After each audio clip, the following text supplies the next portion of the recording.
song right here as you sit right now that talks about the defendant Williams being truly humble under God? I will rule the objection.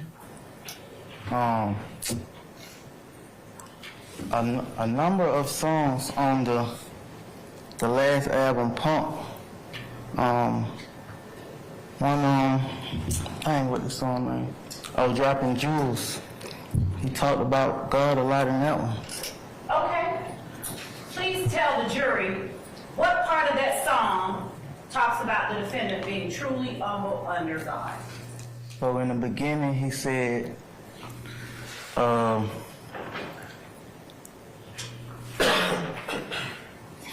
dang, show me why I'm living, why am I remaining here? I know he wasn't talking about nobody else but God. Oh, but did he say the word God? You're right. I didn't say anything. I asked a question. I knew what he was referring to No, because can't nobody else show you why you living. My question, No. what are you answering him to?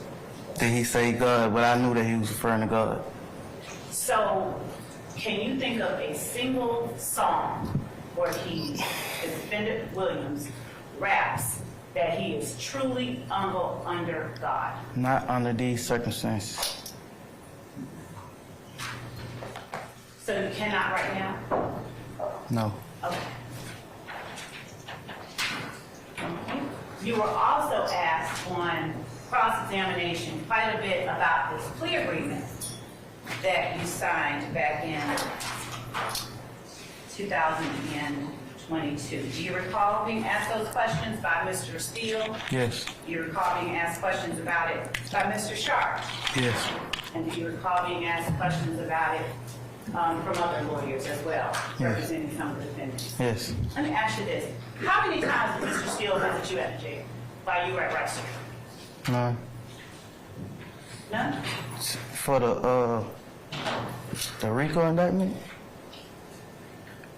In 2022, while you were incarcerated for the charges on indictment 22 SC 183572, how many times did he visit you at the jail? Are you saying for the 9 months that I was locked up for this RICO, how many times he visited me? None. You know, but how many times did Mr. Steele visit you in jail, period? Once. When was that? I was arrested for parole violation. And so when was that? What year?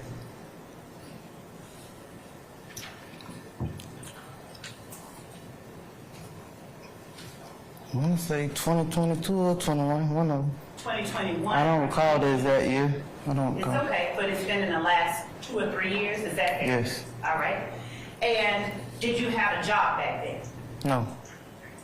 So, when Mr. Steele visited you, was it at your request or did he come down on his own? It wasn't. Yeah. Yeah, it was at my request. Okay. And so what did you reach out? Did you reach out and ask for a lawyer? Yes. And did you ask Mr. Steele to represent you? Yes. And you did not have a job. No. How were you intending that Mr. Steele, who is now Brian Jeffrey Williams' lawyer, how did you intend that he be paid? I knew that probation revocations didn't amount to no more than $1,000, and I knew I had family that would help me out to get a probation revocation lawyer. Okay. You were also asked some questions about, and so it's your contention that it was just a small amount, so family would have been able to afford it? Yeah. Did Mr. Steele end up representing you? No. Okay. And that was in 21 or 22? I don't know recall the exact year. Was it before or after you were held on charges that are in this indictment? This happened after. The indictment happened after. You were also asked about whether certain words on State's Exhibit 16 uniform were your words. Do you remember being asked about that? Yes. Now, is it a fair statement you did not write this document? I ain't writing none of it. Is it a fair statement that you would not have ever even endeavored to write it? What's the basis, sir? I'm sorry. Leading Your Honor. I sustain the objection. It's the form. You can rephrase my. Would you have ever even wanted to write this document? No. Cause for speculation. I sustain the objection. Did you even want to write this document? Okay. But were you given an opportunity by the state and your attorney, through your attorney, to change any part of this document that you found to be false?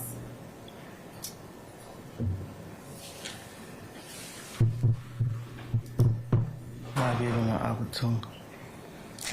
I keep telling you, once I seen this exact paper, it was time to sign it. Like, Mr. Stevens, we got this. I'll rephrase the question. Okay? Your Honor, I'm going to ask that. One at a time. So, Mr. Sharp. I'm sorry. Madam Sharp, for the record, I'm going to ask that the district attorney allow Mr. Stevens to finish his answer. He's not being responsive, so I'm going to overrule your objection, sir. All right, go ahead. Go ahead, Ms. Love. Do you remember when you testified on direct examination and I asked you the day that you signed this document? Was that the first time that you saw, and we read out a number of factual acknowledgments? Do you remember that? One more time. Do you remember on direct examination, like you remembered on cross when you were saying, she asked me that already? Do you remember my asking you whether the day you signed this document was the first time you saw factual acknowledgement number one? Yeah, I remember you asked me that. Okay. Do you remember saying, no, it was not the first day that you had seen? No, when I signed it, it wasn't the first day I seen. I said I had a number of days to sign it. Okay, thank you. So in that time that you had a number of days to sign I this could have changed document, something. were you aware then that you could have changed something? Yes. And did you speak with your attorney about your knowledge that you could have changed something? No. You didn't talk to her about knowing you could change something if you want to? Talking about something that was already wrote on the paper, or you can finish one. Okay. Did you tell the state or your attorney, no, something on there is wrong? No. One of those is inaccurate, No. but you knew you could if you wanted to. Objection, leading. Is that fair? I sustain the objection. Mr. Stevens, again, pull your chair close to the microphone so we can hear you. Yes, sir. But were you aware that you could if you wanted to? Change. Yes. What? Now,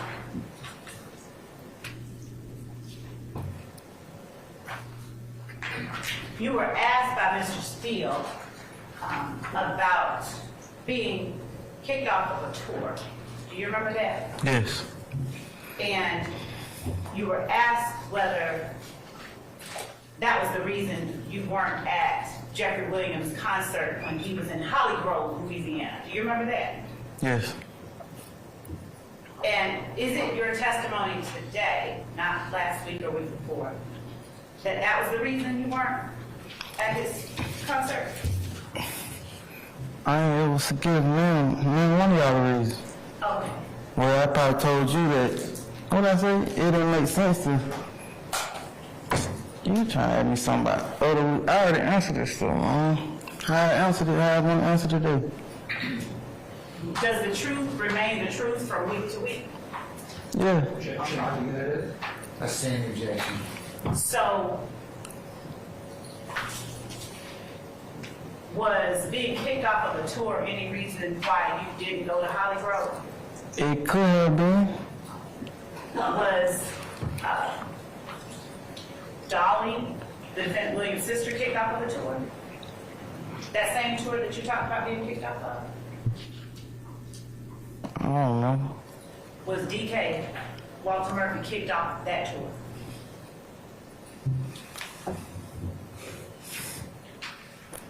I know I went home. Was Dora kicked off that tour? Dora Green. I don't remember who all went home. I know I went home. Do you remember whether any of the people who were with you at the compound that night were kicked off the tour?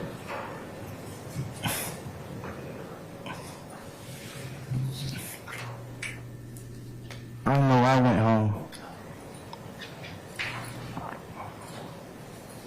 Now, Mr. Matthews just asked you about factual acknowledgement number 14. Defendant cannot truthfully assert that anyone charged in this indictment is not guilty of the crimes alleged in this indictment. Is that one of the factual acknowledgements you signed? I got it. Initial. I just want to make sure we're looking at the same thing. Yes. Okay.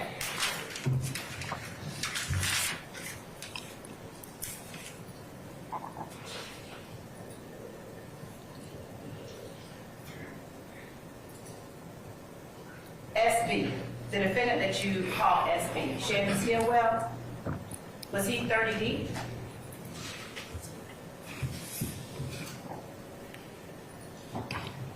He hung in Mechanicsville, but he from Thomasville. You gotta be from these places to be saying that. Okay. What about Little Ruby? Was he 30 deep? Yes. Didn't hear it. What about Little Ruby? Was he 30 deep? Yes. And did he have to leave 30 deep? Or was he able to be YSL and 30? I don't know. When you and the defendant Williams and DK or Walter Murphy, when you all formed Young Slime Life, what were the membership requirements?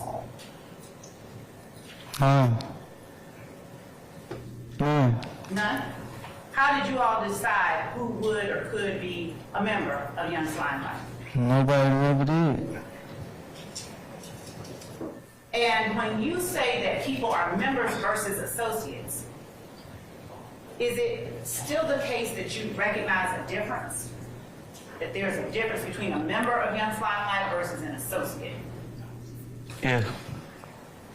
You talked on cross-examination about living at, an associate living at the apartment where you were arrested and were charged with aggravated assault when you flashed your gun at what you later learned was a law enforcement officer. Do you remember that? Yes. Was that your car that the law enforcement officer was looking at that was 25 yards away? I've never seen anyone looking at a car. Did your associate come inside? What apartment did your associate live at? What apartment number? I don't know the apartment number. Was your associate arrested? No, I was the only person arrested. Do you remember speaking with your associate about somebody looking at the car? No.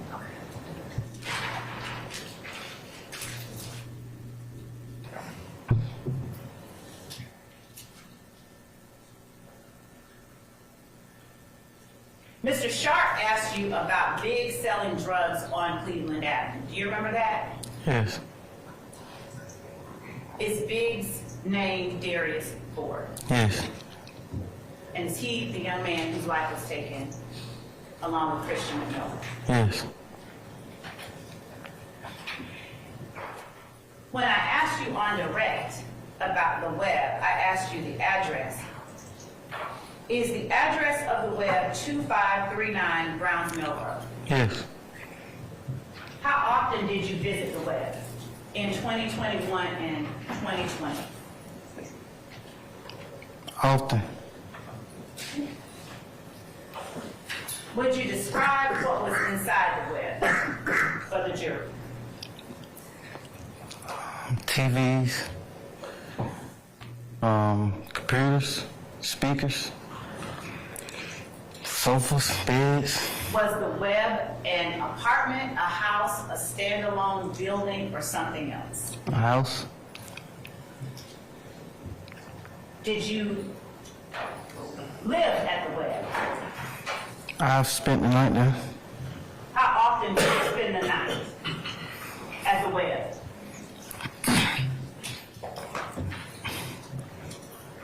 I can't have company where I stay at, so whenever I have a friend or something, I go to the web. And the where you stay at testified earlier that it is with a family member.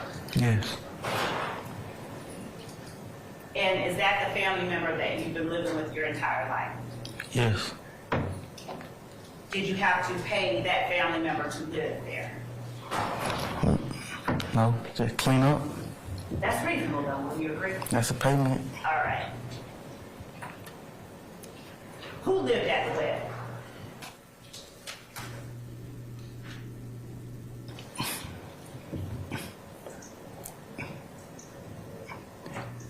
Well, we ain't have nowhere to go. Whose place, who owned the wedding? I don't know the owner. Did you own the wedding? No. When you wanted to go to the wedding, how were you able to get inside? Was the door always unlocked? No. How'd you get inside? Knock on the door? Was there someone always there? Yes. So generally, who remained at the wedding at all times? There was a guy who used to always clean up the house, clean up the yards. He older, he a homeless guy.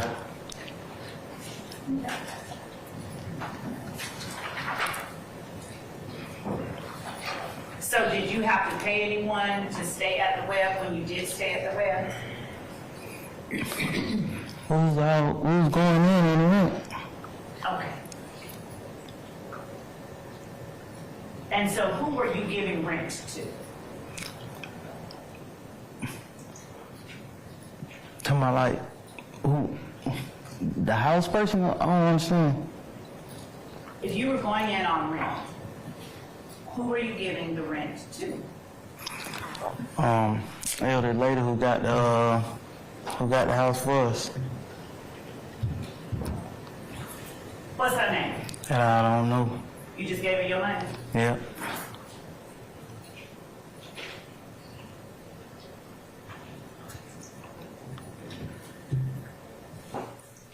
In February of 2005, I'm sorry, 2021, February 5th, 2021. Around that time, would you have occasionally stayed at the web? 2005? No, 2021. Oh, I'm sorry.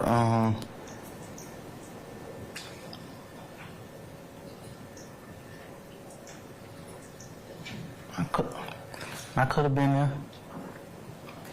After defense has an opportunity to look at them, I'm going to show you what I have marked. And Your Honor, just for the record, I will call them out in turn as State's Exhibit 21 uniform, 22 uniform, 24 uniform, 25 uniform, 25 uniform, Bravo, 31 uniform, 32 uniform, 33 uniform, 34 uniform, 35 uniform,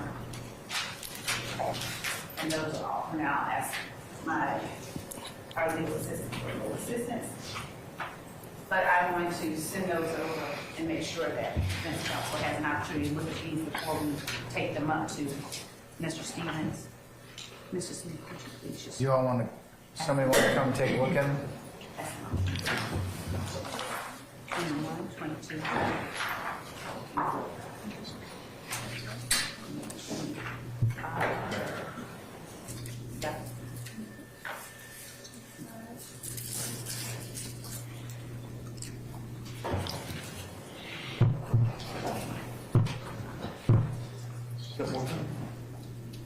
Yeah. Yeah. So here's 25.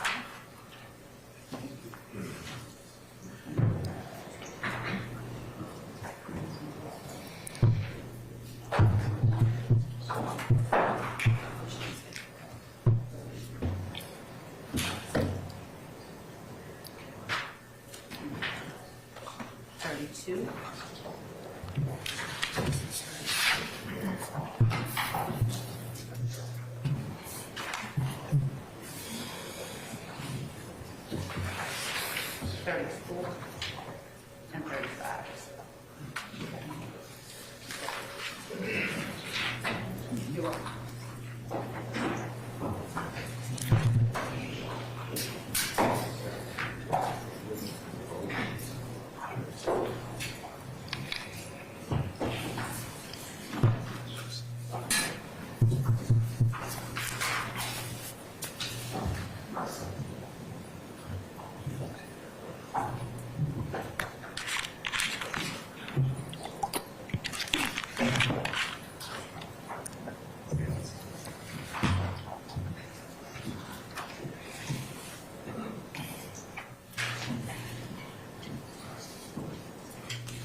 Your Honor, may I approach Mr. Kearns? You may, ma'am. Thank you.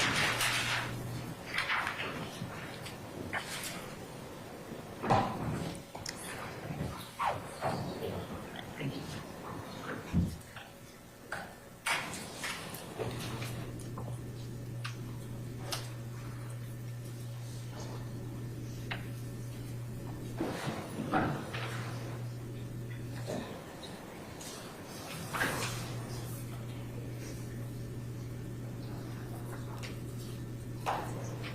And Your Honor, with the court's permission, I will resume my question after counsel for the defendant has looked over the marked exhibits. They've been turned over as discovery, but they've been marked, so I just want to make sure that they know what we're showing.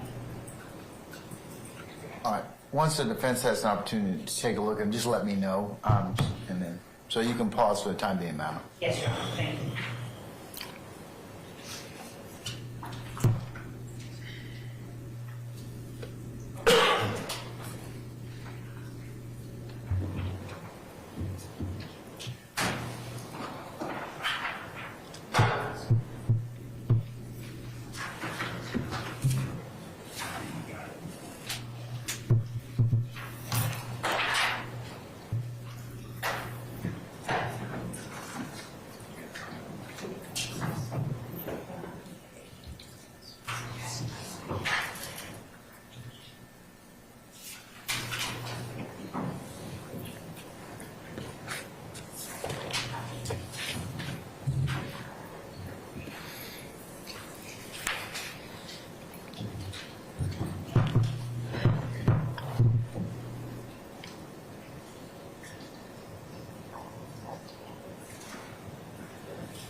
And Your Honor, being that this has been served, but I understand wanting to show it to clients, could the court give a 5-minute standing break? If you need to. Ladies and gentlemen, we're just recessing in place, so if you just want to stand or stretch, that's okay. And that includes anybody else. Again, let me know when you're done, gentlemen and lady.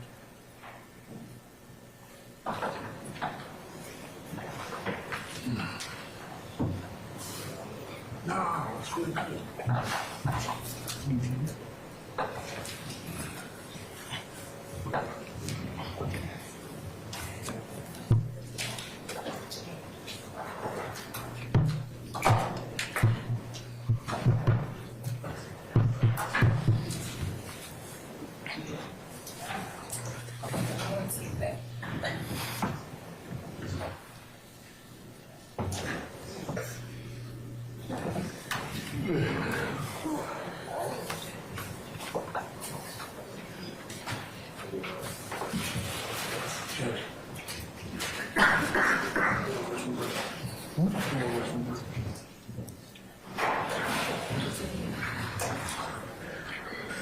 Okay, ladies and gentlemen, we're going to take 5 minutes for a comfort break, so we'll be in recess for 5 minutes, all right? All rise.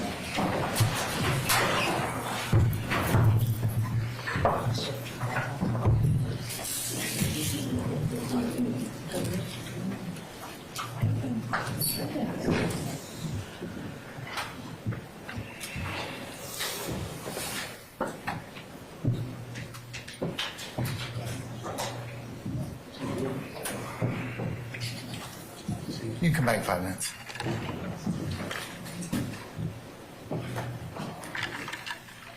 All right, ladies and gentlemen, we'll be in recess for 5 minutes. Mr. Scott, you continue.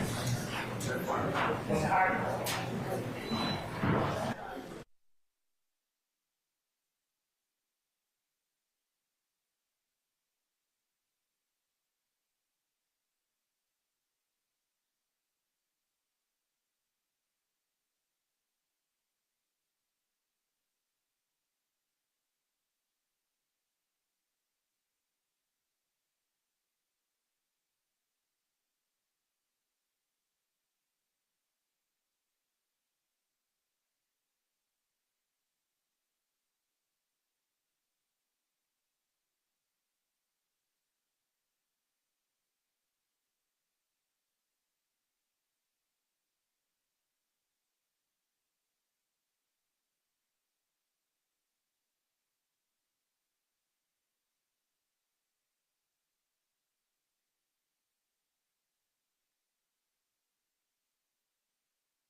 All of them.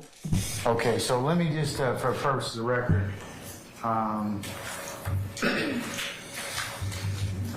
correct me if I'm wrong, states 21 uniform, 22 uniform, 24 uniform, 25 uniform, 25 uniform Bravo, 31 uniform, 32 uniform, 33 uniform, 34 uniform, and 35 uniform. Is that correct? That is correct, Judge.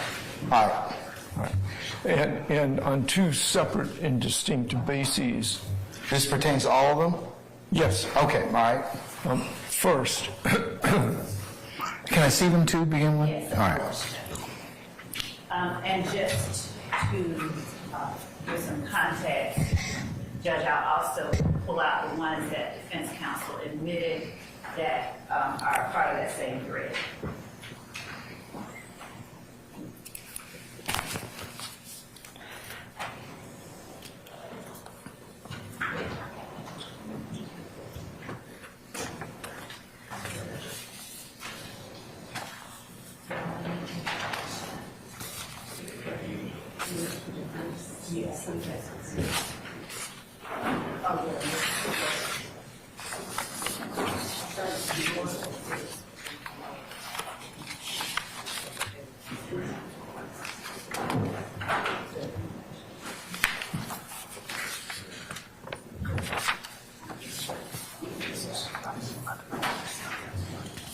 Yes. yes. This is good. That's one I wasn't sure. That's federal, right? Yeah, but this is redirect. Right. And the redirect should be, you don't have unlimited read, that's what I'm saying. Yeah. I'm saying let's go across. But I didn't do any cross at all. I got you. So it shouldn't come against me.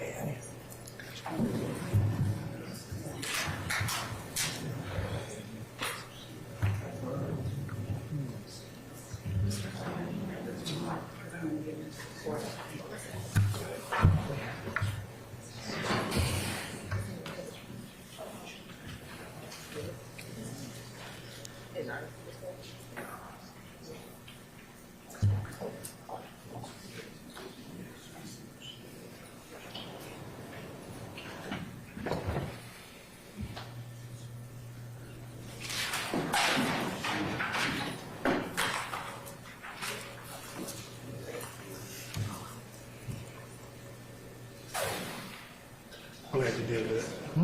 Glad you did that because it throws me off. I'm looking for the red. Yeah. I really turned on anyway, so it's like, Here are defendants 2, 3, 4, and 7. Defendant Williams, 2, 3, 4, and 7. all right. Okay, Mr. Harvey, also, the state has also given me defendants 2, 3, 4, and 7. So what is your argument as to our objection as to the state's exhibits? With regard to all of the aforementioned exhibits, and I love to use the word aforementioned, all those exhibits, Mr. Nichols is not a participant in any of them, number one.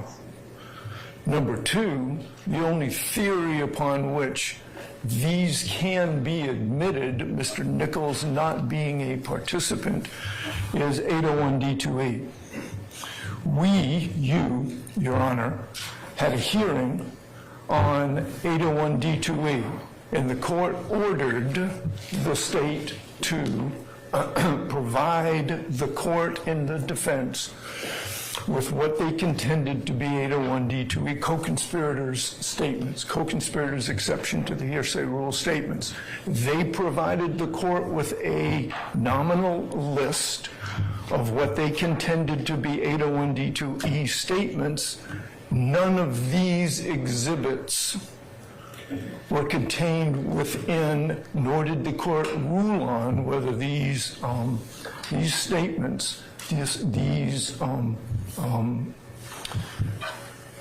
social media posts or contacts were within the scope of 801D2E. My client was not a participant in these, and therefore they are hearsay, just rank hearsay as to him, and I would object to them coming in and coming into evidence as anything but hearsay. Number two, with regard in particular, specifically to Mr. Nichols. Mr. Nichols did not cross-examine. There is nothing to redirect with regard to Mr. Nichols. So number A, it doesn't come in, period. B, it's a confrontation clause violation under both the United States Constitution, the Georgia Constitution, and it is a violation of the statutory components of 801D2E. Number two, Mr. Nichols, I believe, is the only defendant that did not exercise his right to cross, and therefore this is redirect. There was nothing with regard to Mr. Nichols to redirect, and therefore he is entitled to a Rule 105 instruction that if the court deems this admissible, then it's not admissible as to Mr. Nichols.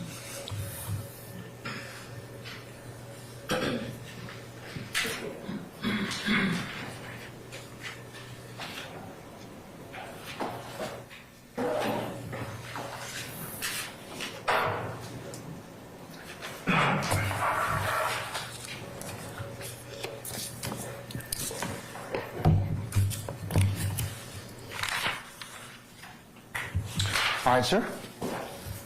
Okay, Ms. Love? Your Honor, one, Defendant Williams opened the door as to the Instagram posts. Some of them are already a part of the indictment as alleged overt acts. There was no objection when the Instagram posts that were admitted as defendants 2, 3, I believe, and 7 were tendered and admitted. These are portions of those same records that those defendants exhibits 2, 3, and 7 were a part of. This is not 801D2E evidence that should preclude the state from introducing them. The information that we are showing is further intrinsic evidence that the defense has touched upon extensively in its cross-examination, that the state should therefore be allowed to examine the witness on during redirect. This does not in any way present a confrontation clause issue. I believe that we have litigated similar circumstances extensively before this honorable court. And so I would ask that the court, as it relates to Mr. Harvey's client, overrule the objection he has made and deny him the request for a Rule 105 instruction under the circumstances. These are conversations that have been taken part in by members of YSL.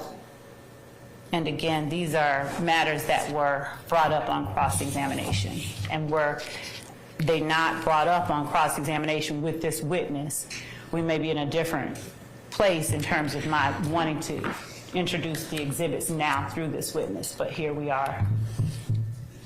Okay, it looks like under 801D2E, characterize this statement as a co-conspirator statement, the party seeking admission, which proved three things by preponderance of the evidence. Conspiracy existed, conspiracy included the declarant and the defendant against whom the statement is offered, and three, that the statement was made during the course and furtherance of the conspiracy. So tell me how the states made those other three. I'm in concurrence with you, Ms. Love, that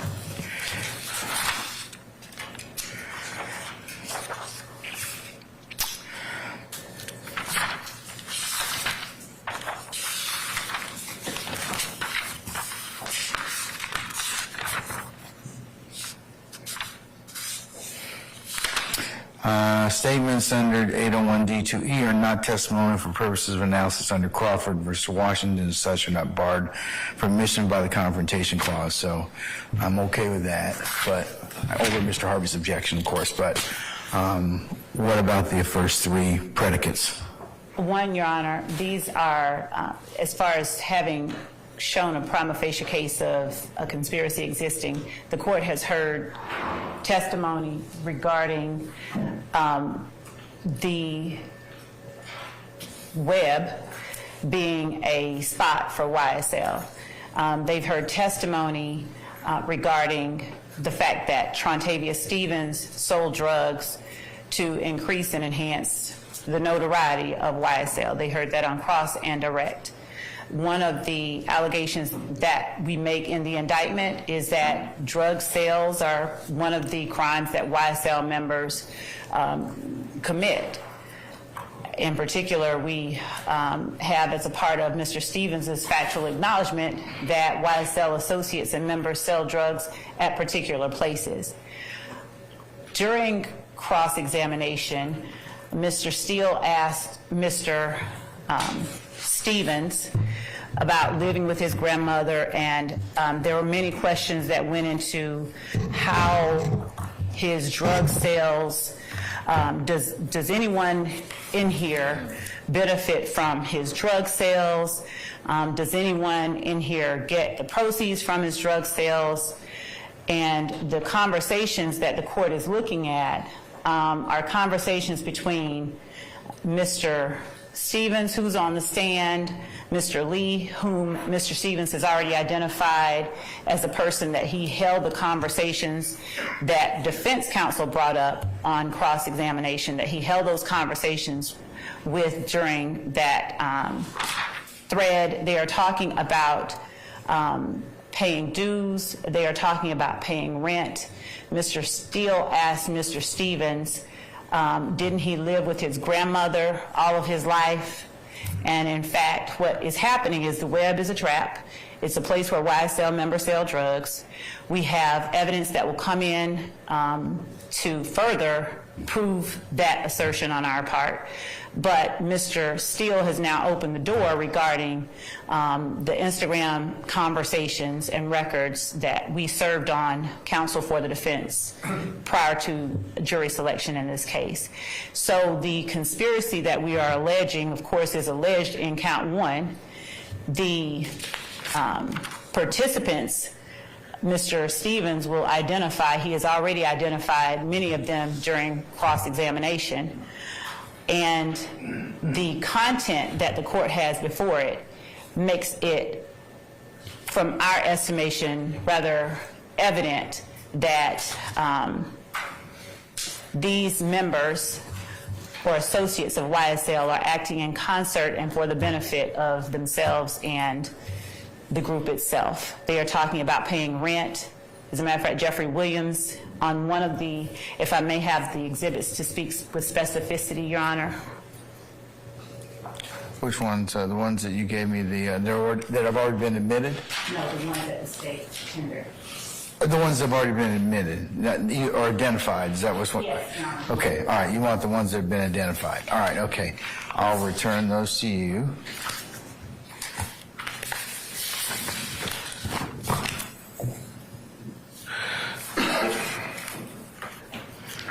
So, in State's Exhibit 21 uniform, we have Mr. Stevens, who is the witness currently on the stand, on February the 5th of 2021. Which one of y'all trying to shoot? Y'all shot at my trap. Then later on, in State's Exhibit 22 uniform, and to make very clear, State's Exhibit 21 uniform is page 30588 of an Instagram business record. Page 22 uniform is page 1624 of that same Instagram business record. And in State's 22 uniform,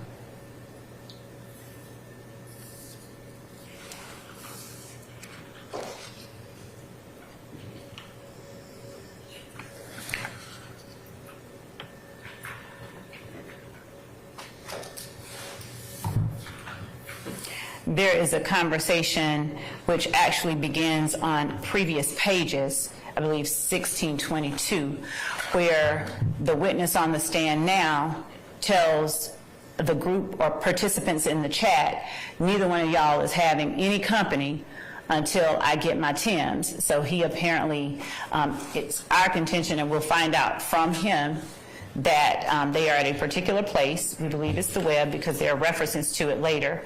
But he is at a place where YSL members consider one of their spots, and he is running things in terms of telling them, you all can't take any more company, you all can't do anything until I get the Timbs that were delivered here to our spot. Stacy. Would you let Ms. Lowe finish and then you can posture your question? All right. Just hold that, Mr. Steele.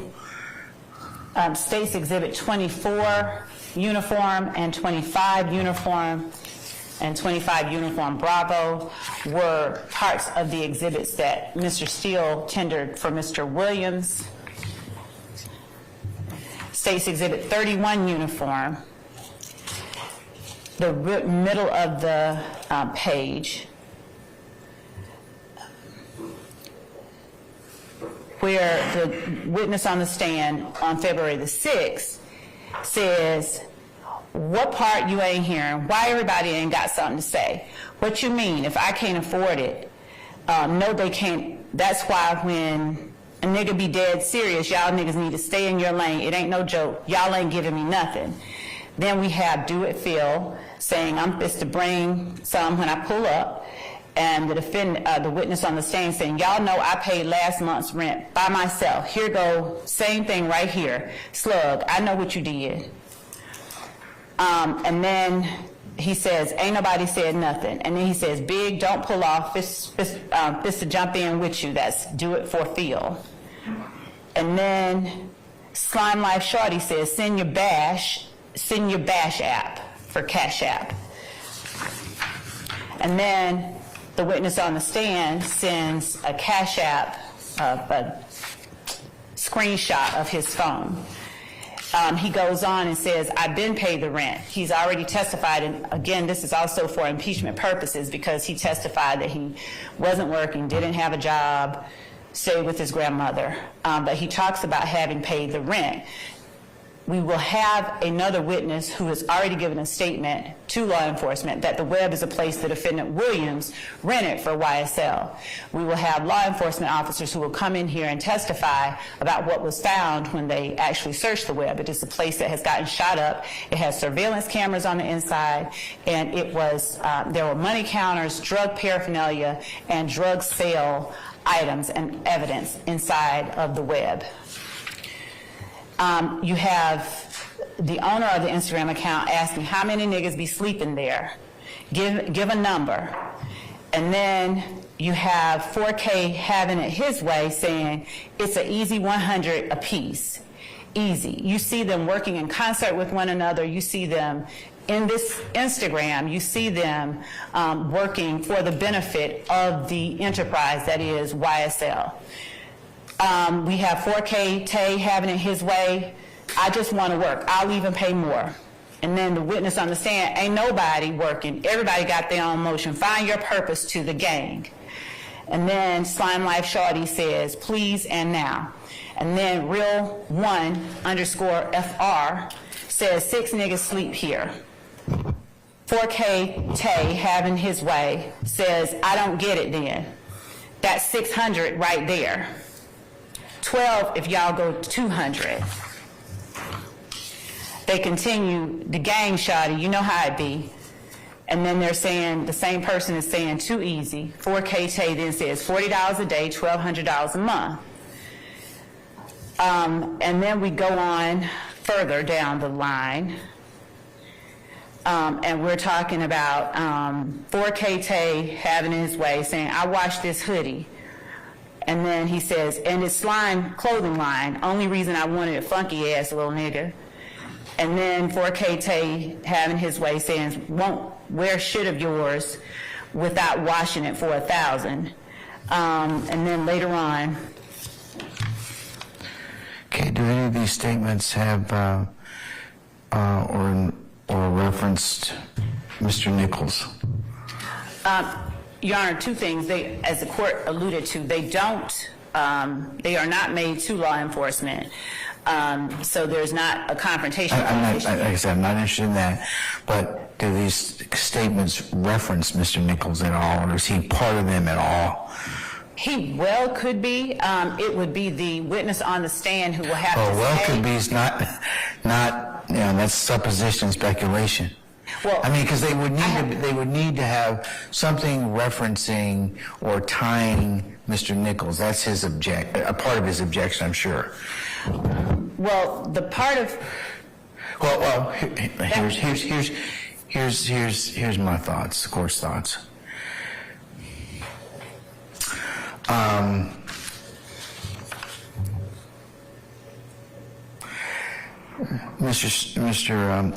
Before I do that, Mr. Steele, what was your comment that you'd like to make? I just wanted to know, I don't have the exhibit, is 22U a single page or is it a multiple page? That's my only question. This is what I was referencing, she said pages before may show, and I did not remember 22U multiple pages. I just want to clarify. this particular exhibit of 22U has only one page, but I will amend it before I actually have it admitted through or tender it through this witness. Okay. Mr. Harvey, anything else before I go ahead and give you my thoughts? Depends on what your thoughts are. I know. Give me my thoughts. Give me your thoughts. All right.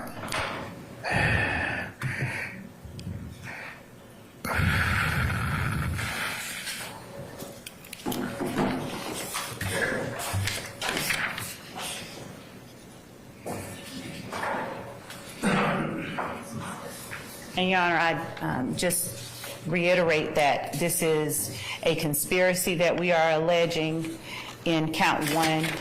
These statements, Your Honor, are proof of the conspiracy.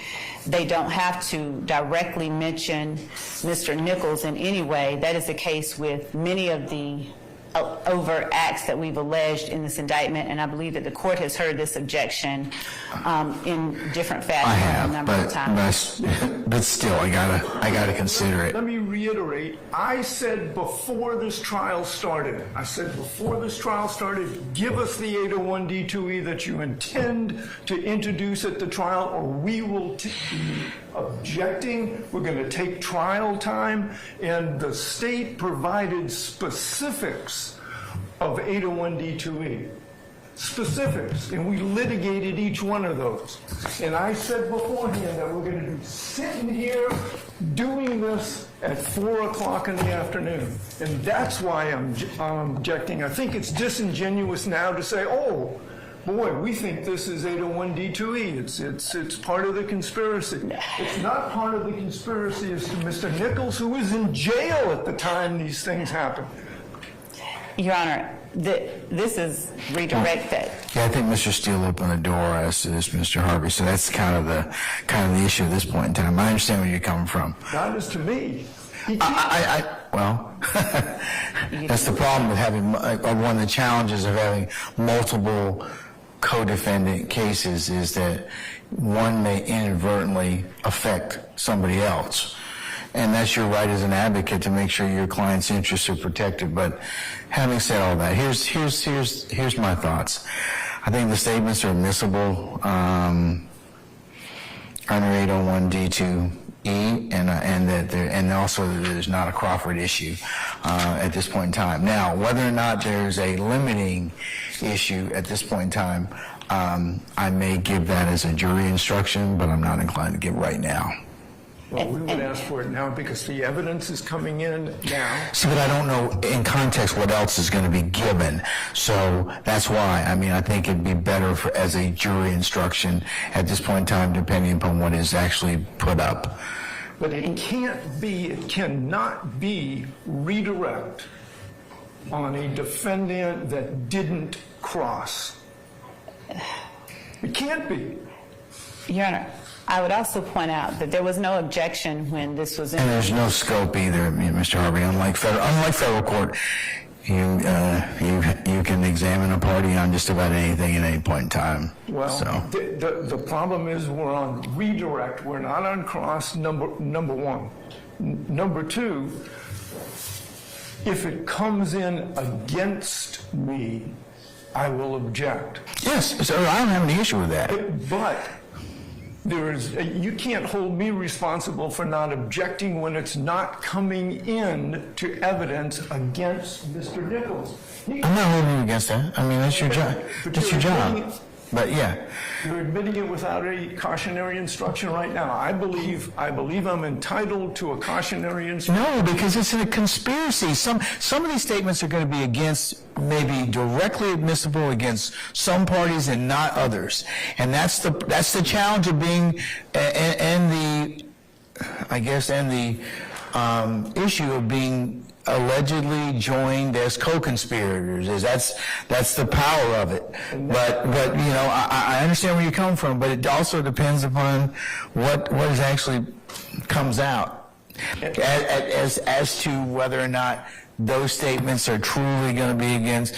You know, does the state prove that they went against X or Y, or does the jury understand that, hey, statements, how broad or how powerful a conspiracy is, but that's for them to decide. No, that's exactly why there is a Rule 105, Judge. And I believe that at the time the evidence comes in, if it doesn't come in against a certain defendant, that's the purpose of 105. We can argue all day long. I get it. That's my position. I understand, sir. All right. Okay, all right. Yes, Mr. Short. May I add a specific objection? Yeah, my time. Okay. Mr. Stillwell, what is that? What's the specific objection? Well, Your Honor, in those text conversations that the state is seeking to admit, first of all, I would point out to the court that Mr. Stillwell is not a party to any of those conversations as well. So we're similarly situated as Mr. Nichols. But also, Your Honor, if we're admitting these as 801 D2E, Your Honor just read the 3 prerequisites, and I noticed the state, when they were saying who said what, they say, well, 4K Tay having his way said this, and there's several other people that they don't know, as far as I know, they don't know who the government name attached to these people are. So if I don't know how we can possibly make a pretrial determination or a admissibility determination about the admissibility of 801 D2E statements stated by people saying, oh, they're part of a conspiracy, speaking in furtherance of the conspiracy, when we don't even know who those people are. Your Honor, we have. I'm finished, Ms. Long. And so if you look at those texts, there's certainly, I concede that Mr. Stevens may have identified himself on it. I don't know that for a fact. I'm trying to recall. We've talked about Rooney Lee, but there are other people that, to my knowledge, are unidentified, and I'm assuming they're unidentified because the state is referring to them by their screen names, and the state has provided no evidence whatsoever that those people, those individuals who are talking who are declarants in those text messages, we've received no information or a proffer or any sort of evidence that those people are in fact co-conspirators or doing anything in furtherance of a conspiracy. So I don't know how their words would be admitted under 801 D2E.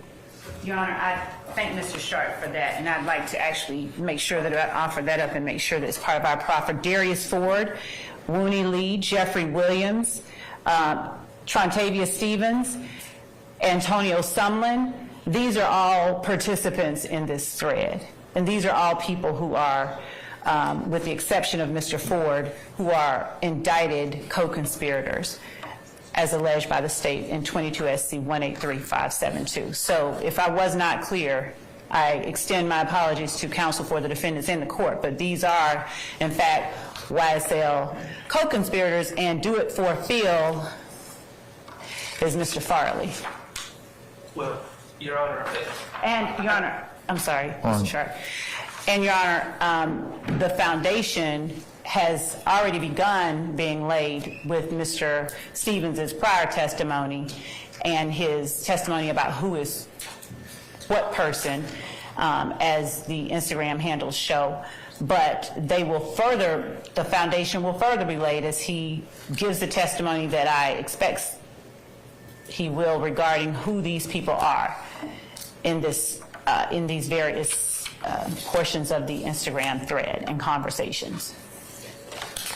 And, Your Honor, I would say, first of all, I don't think we should make any assumptions about what Mr. Stevens is going to testify to. But secondly, again, the state just identified maybe 5, maybe 6 individuals that they believe the government names are for the people that are involved in these threads.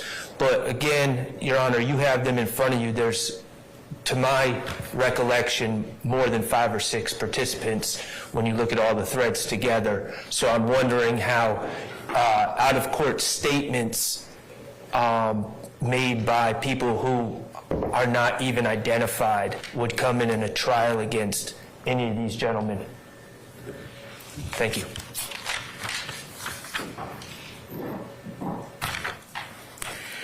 All right.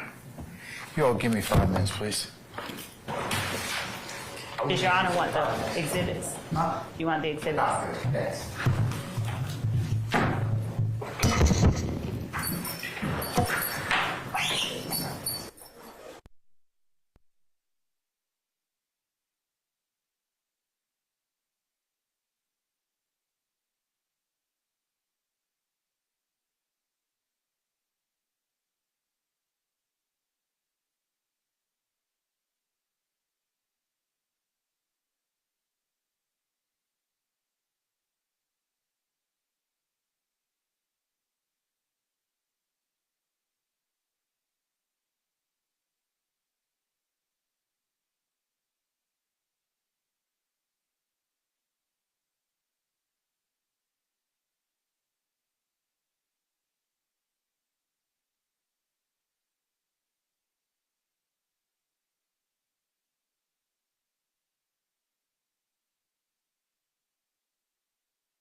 I'll give you just a second. I just want to make sure I get a continuing objection.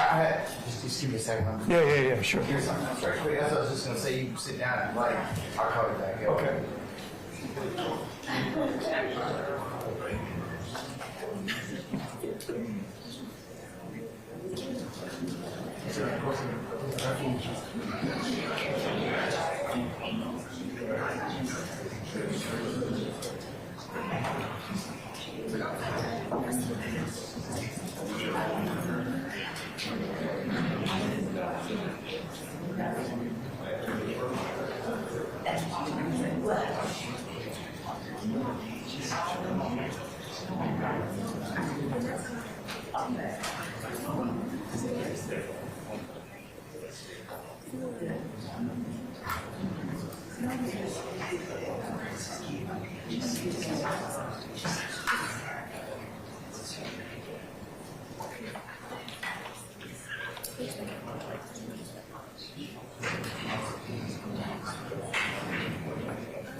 Okay, Mr. Harvey, you said you wanted a continuing objection.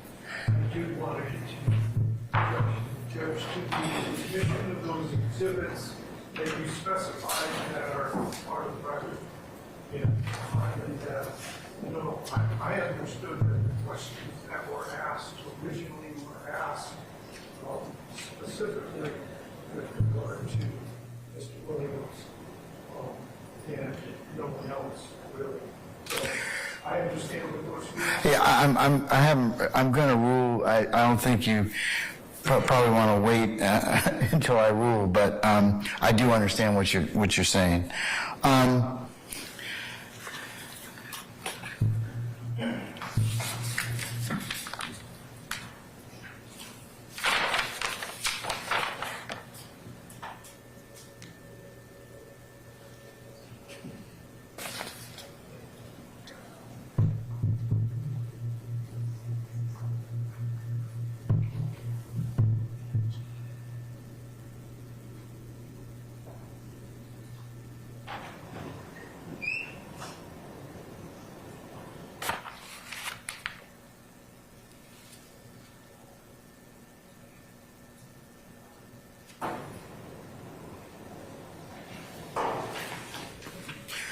Okay, here's where we are at this point in time.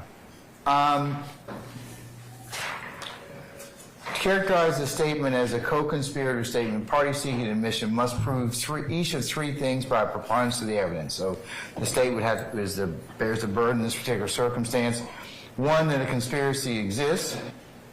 Two, the conspiracy includes the declarant, person speaking, and the defendant or defendants against whom the statement is offered.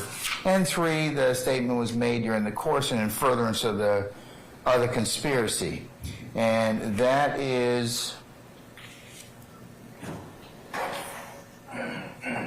United States versus Flores, 572 F. 3rd, 1254.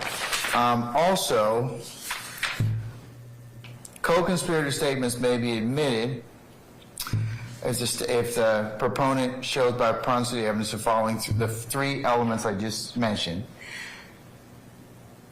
But it says also, where statements, however, admit participation in a crime, but do not evince an intent to further criminal activity, Rule 801 D2 does not authorize their introduction. And that is State versus Lane, which I think we argued before, and that's 308 Georgia 10. Statement that merely spills the beans, discloses a scheme, or informs the listener of the declarant's activities does not constitute a statement in furtherance of the conspiracy. The state has offered, for my consideration as well, Crawford versus the state, and that is 294 Georgia 898, pinpoint 809. Such independent prima facie evidence of a conspiracy need not be adduced prior to the admission of the hearsay statement at trial, so long as sufficient evidence thereof is presented prior to close of evidence. And in order for a conspiracy to exist, there must be an agreement between two or more persons to commit a crime. Such agreement need not be expressed, nor does it require a meeting of the minds to the same degree necessary to form a contract. All that is required is tacit mutual understanding between persons to pursue a common criminal objective. The challenge that the court is facing at this point in time is that I don't believe I've heard enough as to determine whether or not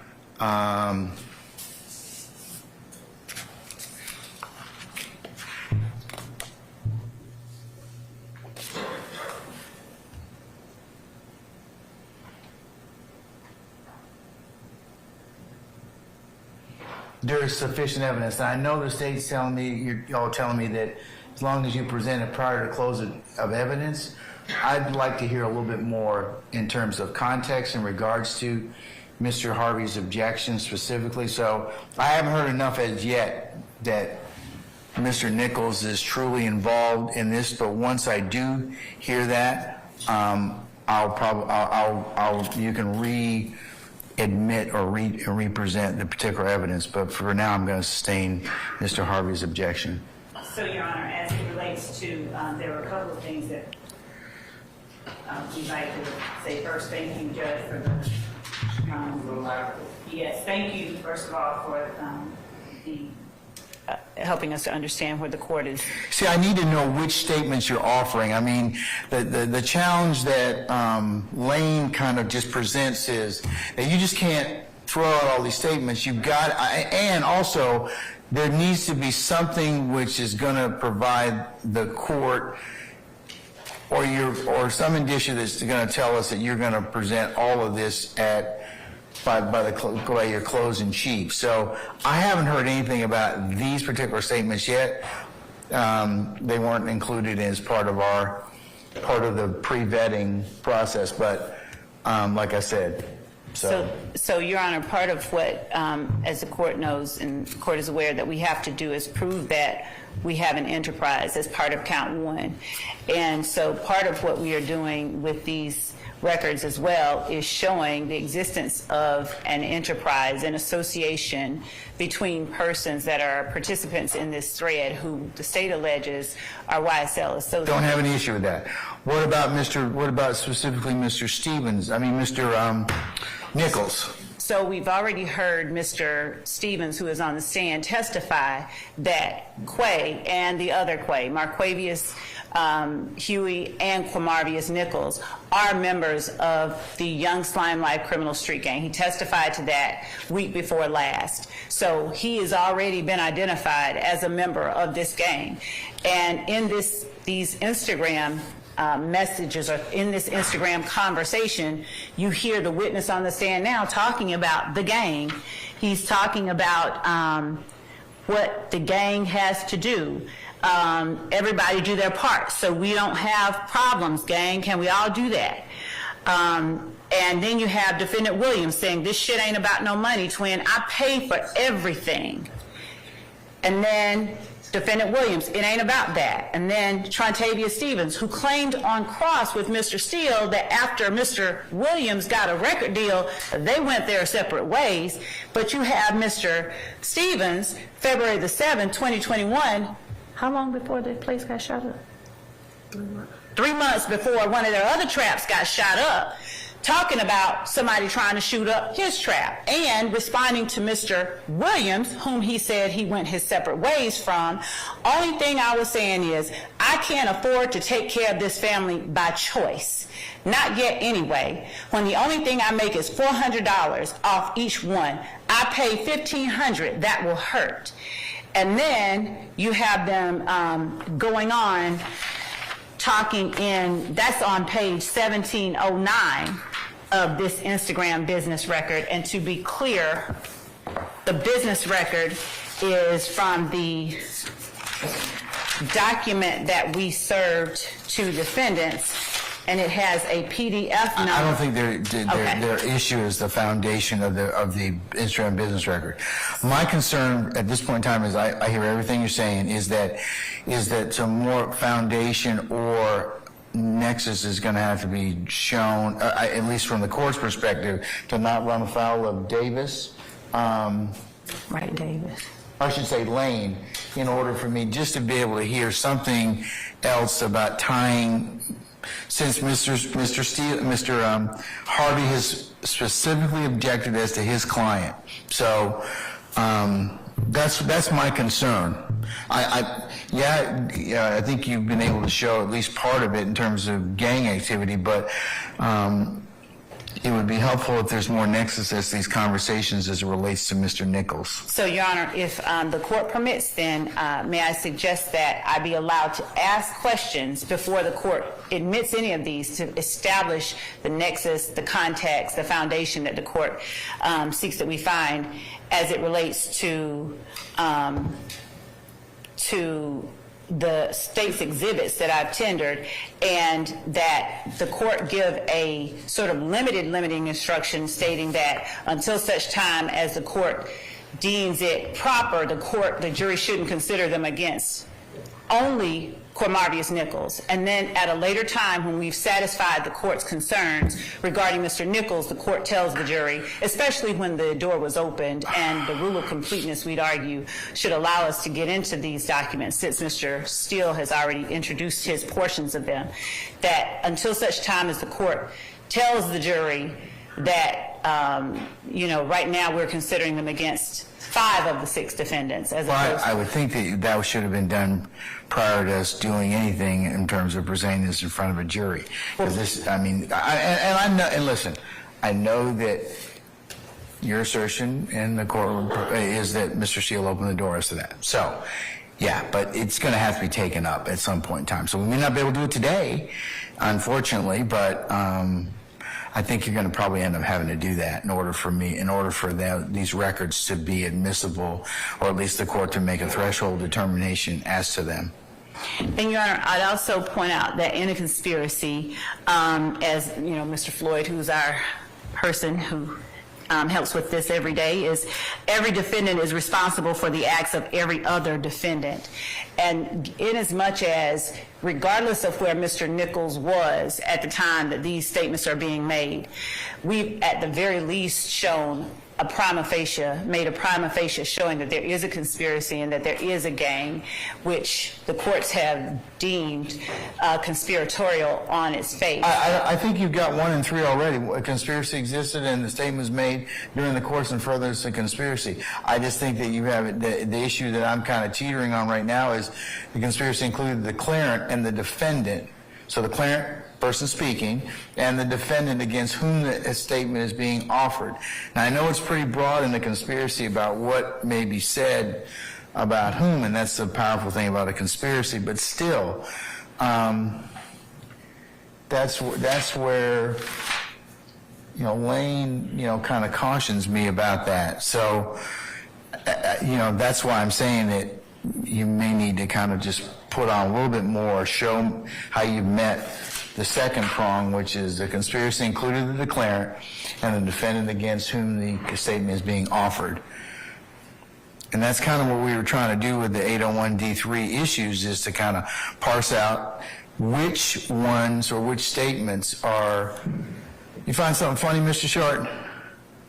No. Okay, all right, just want to make sure.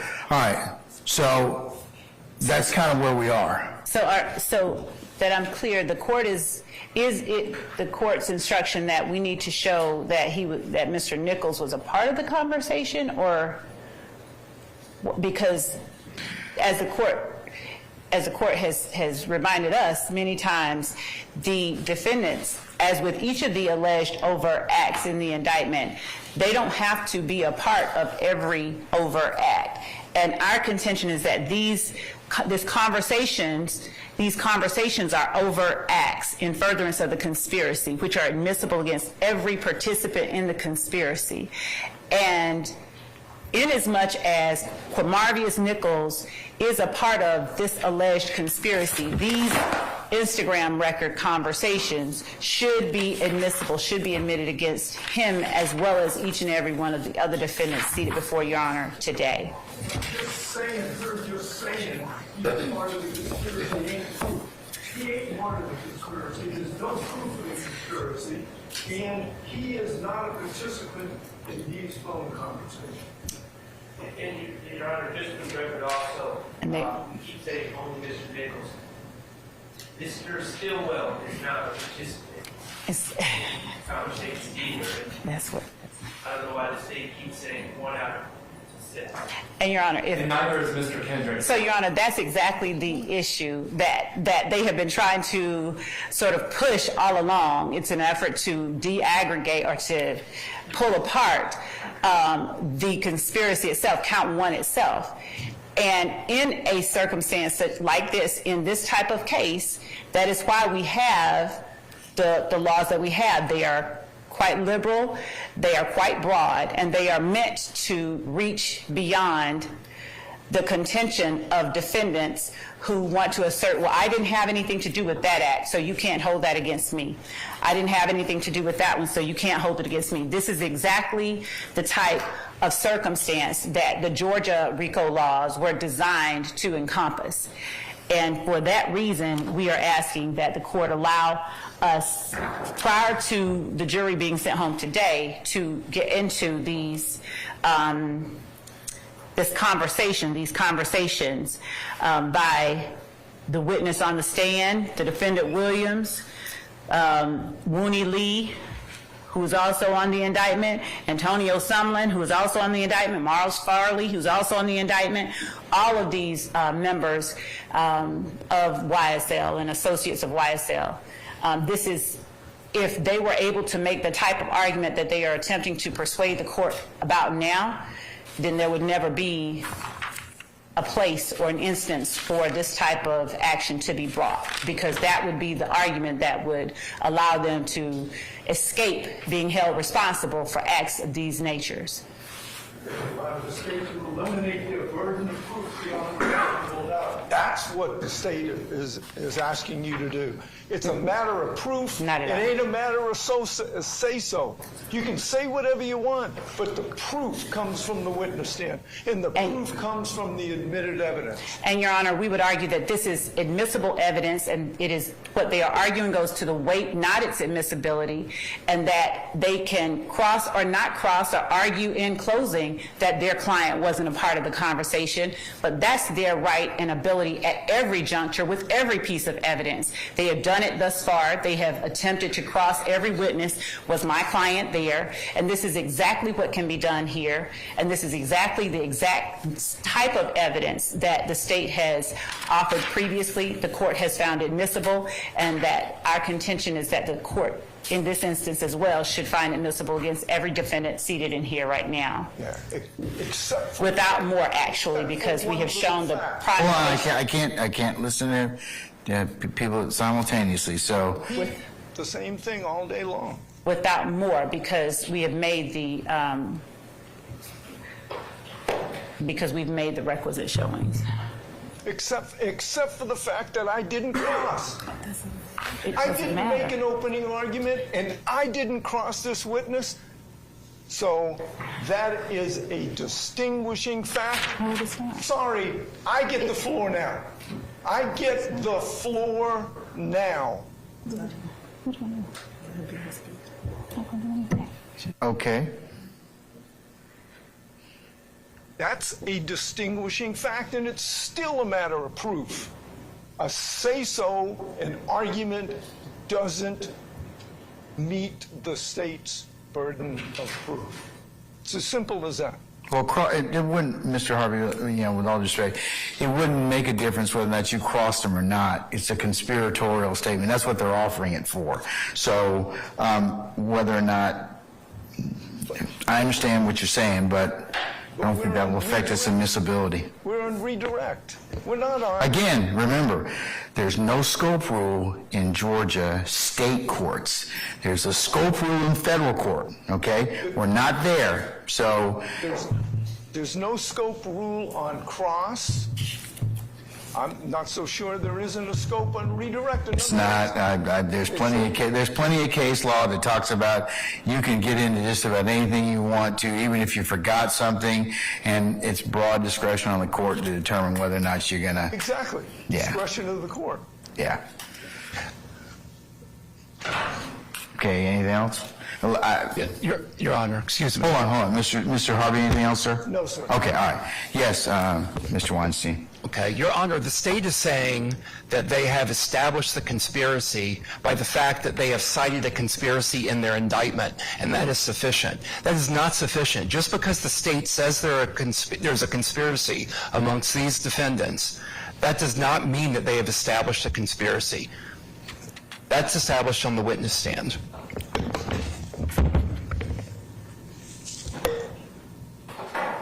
In response to Mr. Weinstein, I'm not sure where that comes from, but we are not asserting that because there's a conspiracy count that we've established it. The court has heard the evidence that has been presented thus far, and based on that evidence, we believe that we've at the very least made a prima facie showing that a conspiracy exists. the defendant does not have to be a part of the conversation that the state is intending to offer. He only has to be a participant in the conspiracy, and the jury is entitled to infer the existence of an enterprise and conspiracy from circumstantial evidence. The court can provisionally admit this evidence, and if at any time the court deems it proper to reverse itself, the court can reverse itself and have the jury not consider it. But at this point, Your Honor, we are well in the area where this has been brought up on cross-examination. The witness has testified that he knows about it, and it is ripe for redirect, an area of redirect, when it is relevant evidence that further proves the existence of the enterprise and the conspiracy. So we would ask that the court admit it, provisionally admit it if necessary, but admit it and allow us to publish to the jury before the jury is sent home for the day, because this is... All right, let me look at something else, please. Please, madam, before I make a decision.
see what you think. I think.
Thank you.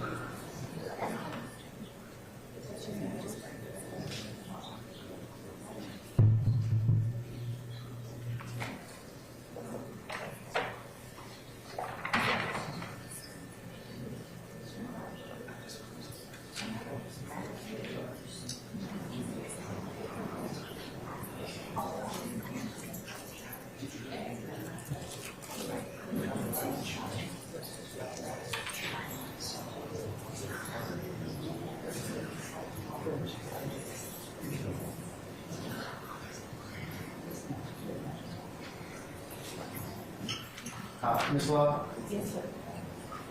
These statements that you're seeking to admit, what crimes are they allegedly going to assert They a are, conspiracy as to? the count one, Your Honor, which is the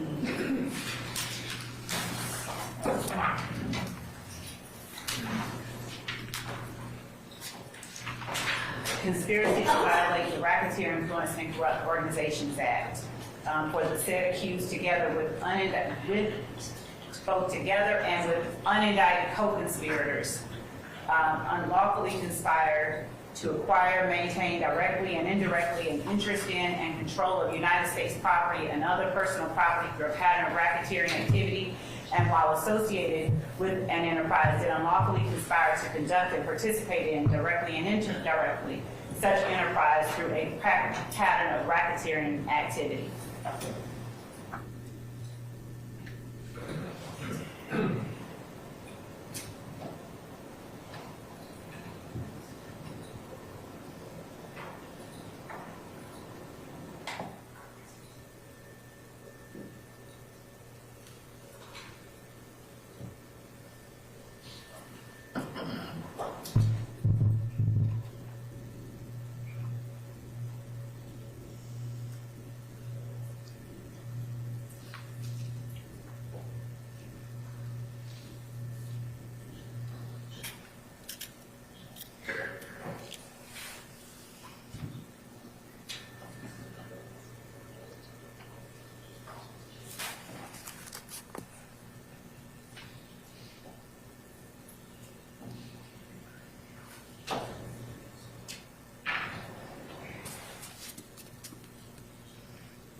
All right. Any further argument, Mr. Short or Mr. Harvey? I've had a chance to take a look at Thorpe versus the state.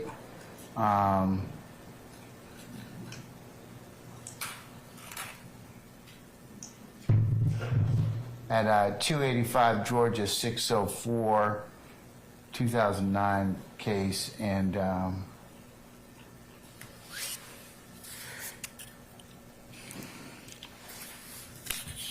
Now, what's the year of that case, if you don't mind? 2009.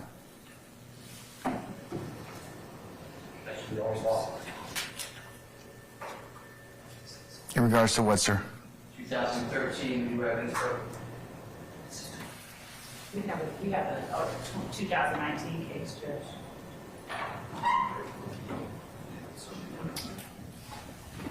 I don't think that law has been overruled. What's the 2019 citation? What case is that? Jones v. State, 305 Georgia 744. It's a 2019 case. 305 Georgia what? 744. Thank you. With the pen site at, I can't contact this one, I can't hear you. I couldn't Yeah. hear it either. it's 305 Georgia 744, pen site 746. And we'd also point out, Your Honor, that regarding the statements, it doesn't have to prove a crime, it just has to be sufficient. It's sufficient if it proves an element, such as an agreement to participate in an enterprise or a gang. And that, again, is what we are trying to show.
It applies the old evidence code. The old evidence code says you can prove it up before. The new one, I don't know what it says about that. That's your understanding? Your Honor. Yes, Mr. Steele. But if you look at the Jones case that was just cited by the Honorable District Attorney, was tried before 2000. Yeah, I got it. And it applies, yeah, Ms. Love, and that's part of the challenge of that case is the applicability of that particular rule, that you can prove up a conspiracy, at least some prior to the conclusion, existed prior to the new evidence code. So I'm looking for something more recent that shows that, but that seems to be the old code. I'll get it for you, Your Honor. I'm reaching out.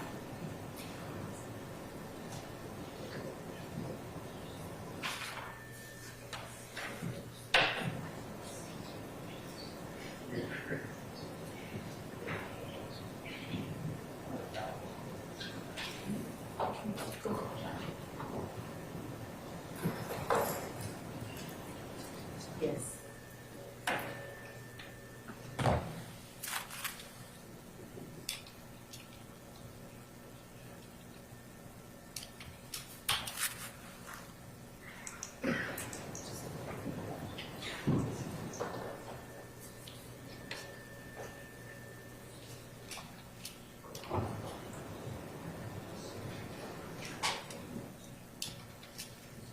Here.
Also, Your Honor, Mr. Nichols, whose IG handle is Digits Lizard, he is a part of these records as well.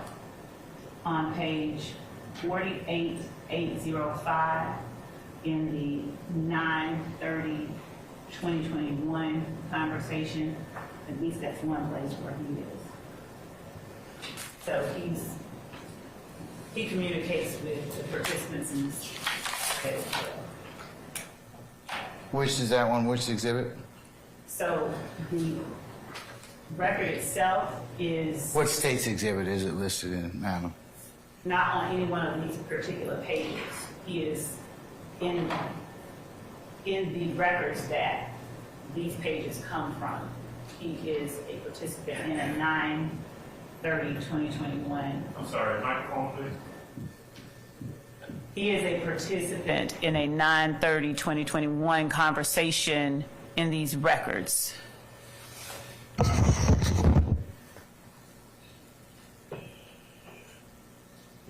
Nope, that's denied.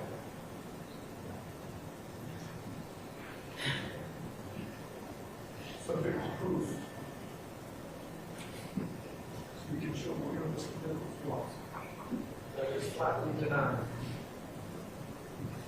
Wait, not admissibility.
Hey, Wes.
Judge, we also asked the court to look at Henderson v. State, 317 Georgia App, 82 through 83, a 2023 case, August 21st, 2023.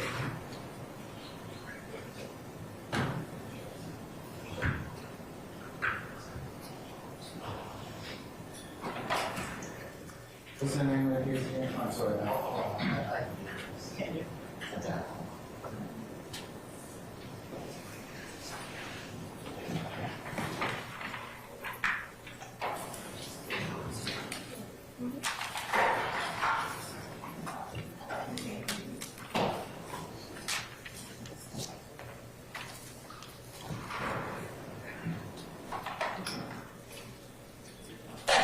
Is that Stewart?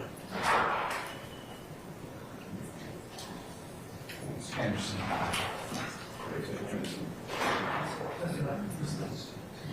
317 Georgia, Appeals News 82. Is that correct, Ms. Love? Henderson v. State, 317 Georgia App, 82. Yes, and I'll give a Lexus site, 2023 Georgia, Lexus 179, or 2023 Westlaw 5338772. And we'll just send it out to everybody.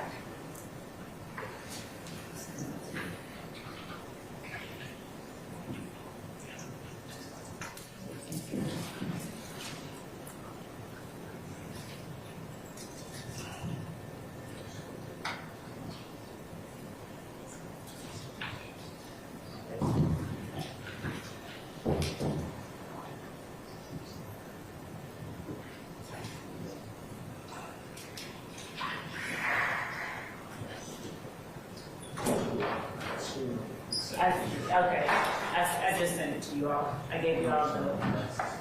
Thank you.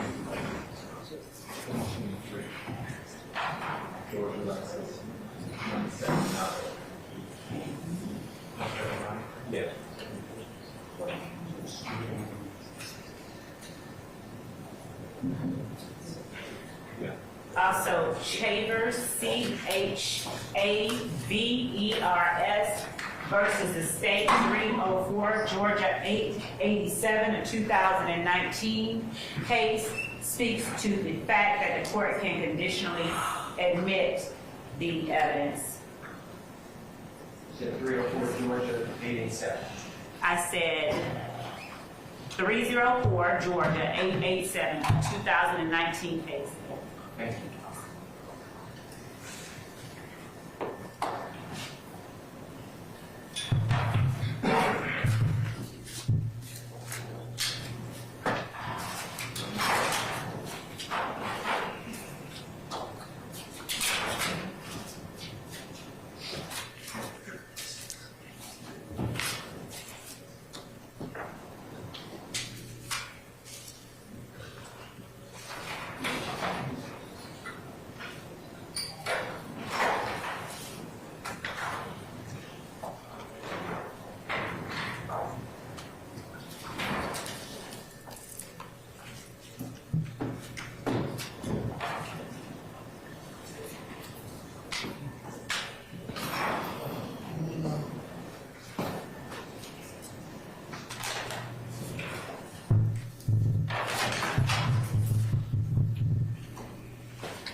Read that email because I'm having to pay for extra data on my personal phone.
So what was the other case that you said you, the last one you said saying that,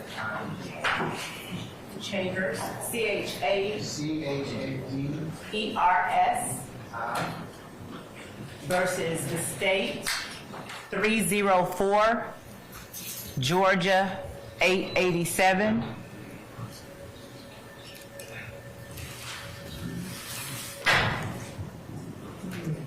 And it's head note 6.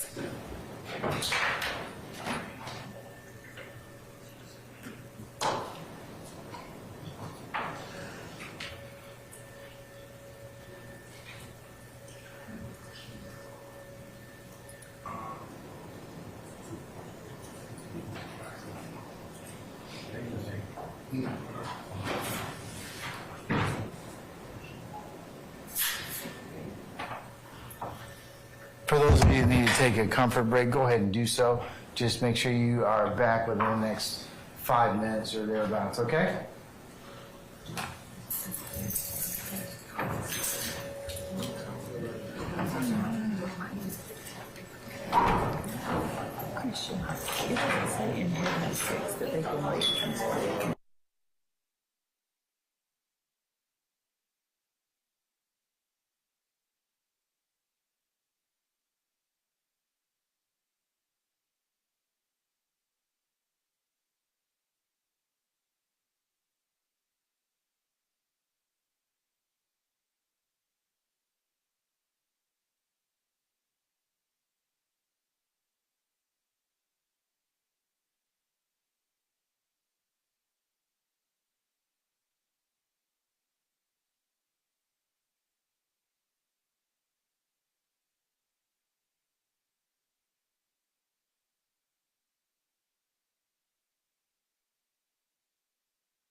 Okay, hey Wes.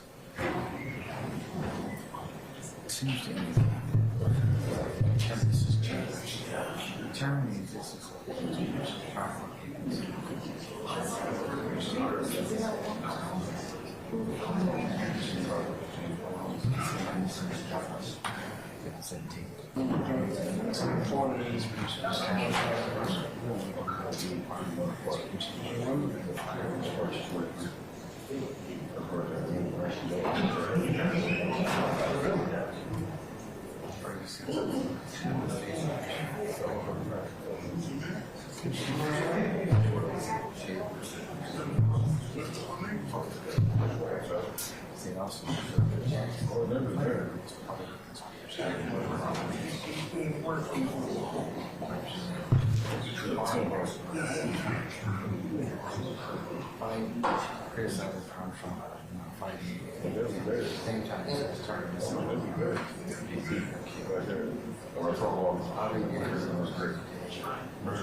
You done the phone with him, you want to leave. No, I said, yeah, I'm going to clear. Left it at home, and just want to go ahead and home.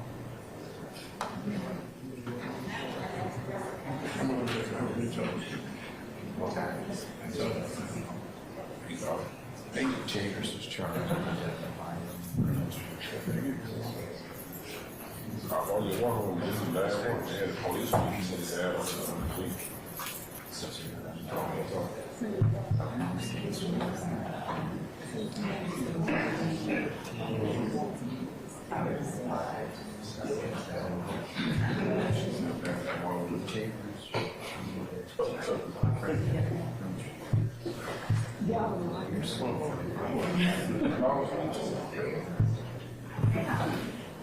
I'm cut this one. He goes to only for like the man, I'm telling my social media.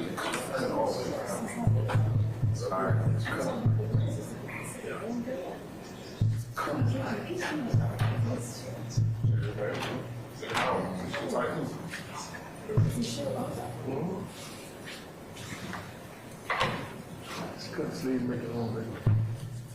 You couldn't Make it home. like t-shirt. I ain't this my first time wearing. I just walked. I had to.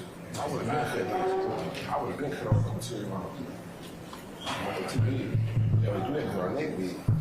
But I don't like you couldn't. Yeah, he got a medium on.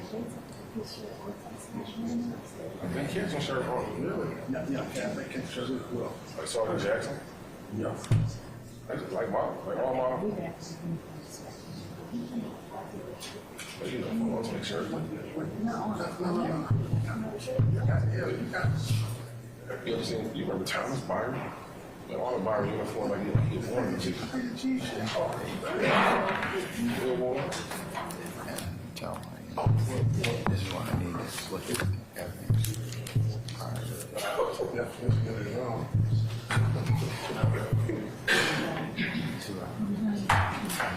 They're like that. They tell that nigga. Yeah, I'm glad it is.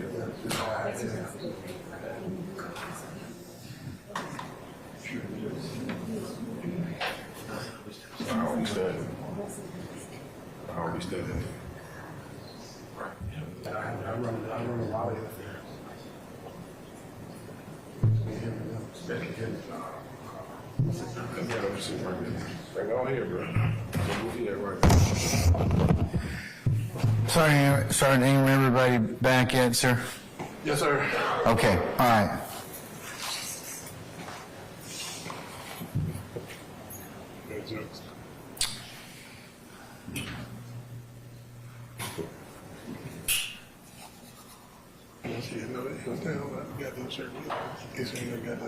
Sergeant Jackson shirt.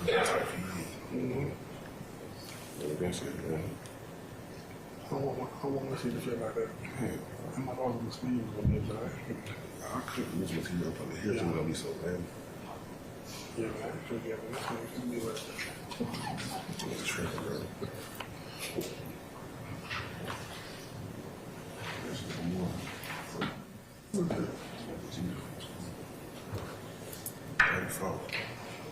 Okay. Yeah, I can't. If I can.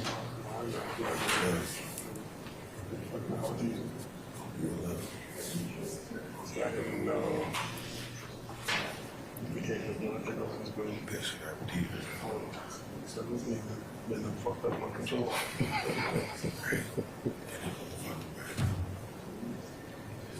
I know. Man, brother, he's courtesy teacher. We had my son in our house and the motherfucker showed up. Yeah, it's cool. It's like spring. That motherfucker's quit. That motherfucker. That's pretty ass cool. Nigga, I'm not that. He didn't call me like that. What you did? I got you. Oh, goddamn. See? I was sure the offer. Yeah. He just started coming to work. Wow. Yeah. You come to work though? No. That'd be kidding. All right, folks, I've had an opportunity to consider some additional case law relative to the issues of statements in 801D2. Specifically, I've had an opportunity to take a look at Shavers versus the state, 304 Georgia 887, the 2019 case from our Supreme Court.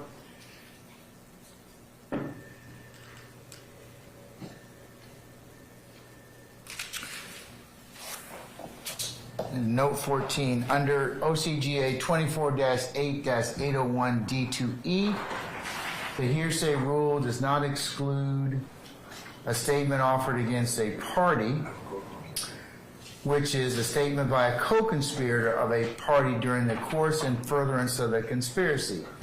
To admit a co-conspirator statement under 801 D2E, states required to show by a preponderance of the evidence that the conspiracy existed. The conspiracy included the declarant and the defendant against whom the statement is offered, and the statement was made during the course in furtherance of the conspiracy. That is Kemp versus the state, 303 Georgia, 385 at 392. And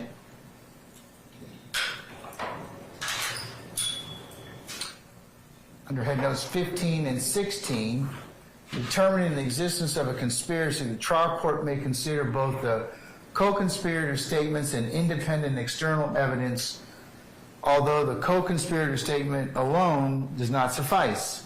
And that's Dublin versus State, 302 Georgia, 60, pinpoint 63, 2017. And in considering whether a conspiracy was established for the purpose of the rule, we do not require that the conspiracy be proven prior to the admission of the evidence in question, but only that the conspiracy was proven at trial.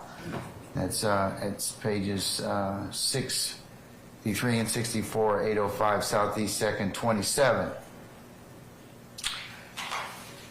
So,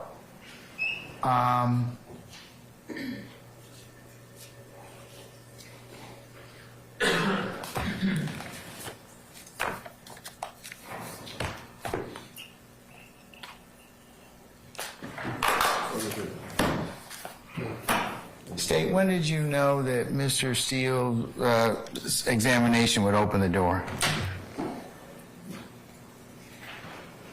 Your Honor, as we were listening to Mr. Steele. When? I'm being very specific. When did you realize this? Was it last week? Was it when, before we took the break, or what? Or today? We've been amassing and going through these records after he opened the door. So When was that? From the time that he opened it until Yes. today. When did he open the door, in you all's estimation? Listen.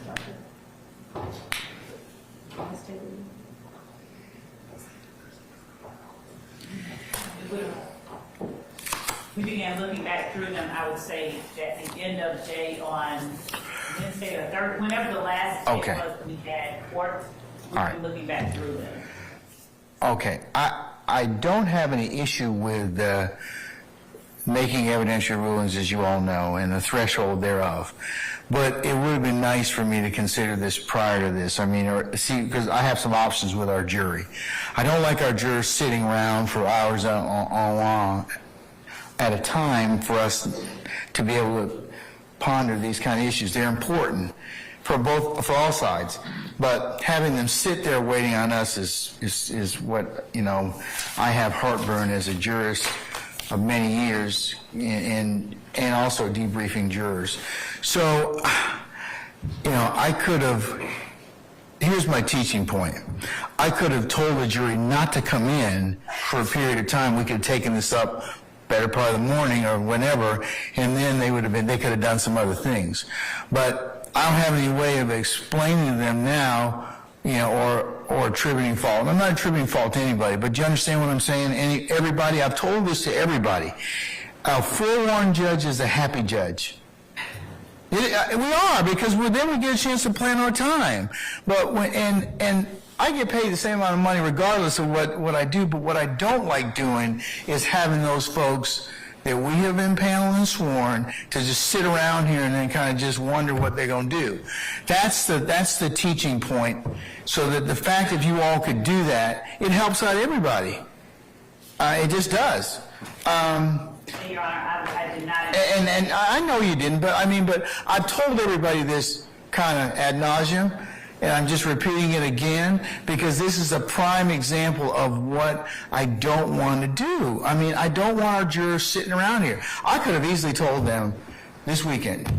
If you had told me sometime last week, Judge, we're going to need to take this up. may take a little bit. And then I would have told them, jurors don't report till 1 o'clock, because we've been at this about 2 hours. And then everybody kind of looks at us like we can't get our stuff together. So that's why I'm saying it's important. I mean, I'm telling all of you that. So if you have an issue that you think is going to take up, even if you're wrong about it, just tell the court so I can go ahead and plan accordingly. That's the worst thing in the world, is to have these folks waiting on us. So I just tell you, I stress that to everybody. But that's why I asked you about this. And I will send out tonight anything that I think might create any issues. Well, yeah, you just need, yeah, so I can kind of let our jurors know, because I don't, I'd rather undersell and overperform than just kind of tell them, hey, we're going to be here, and then we don't do anything. So, at least from their eyes, okay, I know that what we're doing is very important. So, all right. Having taken a look at the new case, or the cases of Chavers versus the state, Mr. Steele and Mr.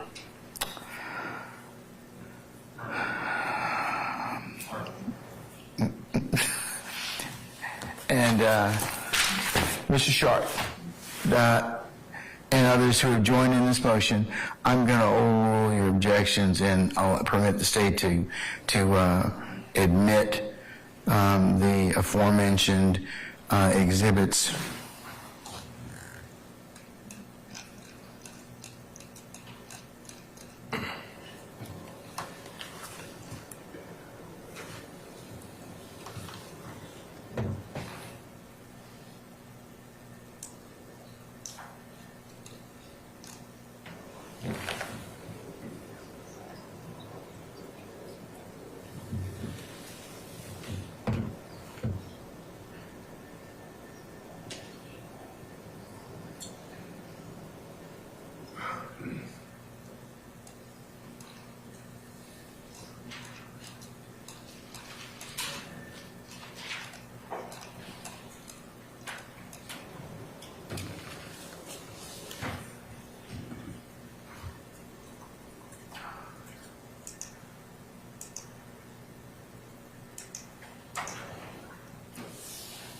And those being 21 uniform, 22 uniform, 24 uniform, 25 uniform, 25 uniform Bravo, 31 uniform, 32 uniform, 33 uniform, 34 uniform, and 35 uniform. The other reason I tell all of you is that forewarned is happier, is that I can actually get a chance to read these cases and make the best ruling I can, and not keep changing my mind because there's another case that kind of comes up and I haven't considered everything in its totality and perspective. So that's the other reason I would ask that you try and give me as much heads up as you can, okay? So I'm going to continue your objection, Mr. Harvey and Mr. Short. Does anybody else wish to be heard on this issue?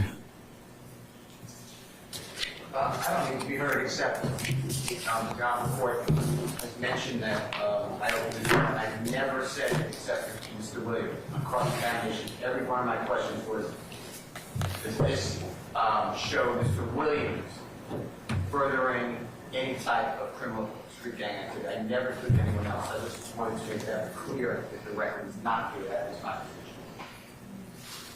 position. Madam? Judge, those types of questions get into what everybody else is doing on the thread and what is happening, just because Mr. Steele prefaces his questions with, as it relates to Mr. Williams, doesn't change the fact that they are all alleged co-conspirators and they are participating in these various conversations, and that the content of these various conversations thereby shows an element of count one, or two elements, actually. All right. Your Honor, can I just respond to that briefly? Yes, you may, sir. Be very clear.